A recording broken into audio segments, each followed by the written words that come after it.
Pablo Molina, Eiser taldeko zuzendaria, denboraldia bukatzear hemen Valentziagan. Urtean berezi honetan danok zaitasunak ditugu, akarreak itan egoteko, txerrendarik ateratzeko, zuei nola juntzen zue? Bueno, urte gogorra eta zaila, lasterketa asko bertan beraketu dira, eta bueno, urte zaila, gainera etxean egonda baia bi hilabete, txirrindulariak animatzen, eta urte zaila, baina behintzat lasterketak egon dira eta hemen Valentziagan gaude, hasi que posik. Ja, hirugarren urtea Espainiako kopa egiten dezuela, horrek ekipoari beste mail bat eta izen bat emateio, zer muzkun da Espainiako alden?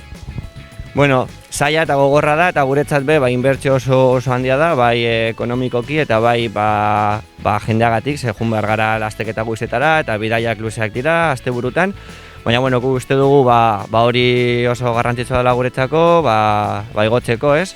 Eta maduratzeko, da horregatik egiten dugu eta oso posik.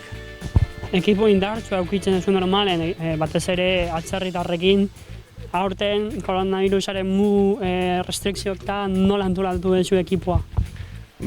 Betiko moduan, ez? Kanpokoek Durangon bizi dira eta dan egon dira. Betiko moduan, ikuspuntu horretatik normal. Hurren urtera begira zaila izango da lasterketa guztiak ospatzea, baina guk espero dugu lasterketa ondintz izatea Euskal Herritik. Zuek ze aurreikuspenekin lan egiten duzue? Espero dugu lasterketak egotea, badirudi talde polita izango dugula, así que, gogoekin eta espero dugu guztia bere lekura bueltatzea. Eskerrik asko, Pablo, eta zorionak indako lanagatik. Eskerrik asko zuei.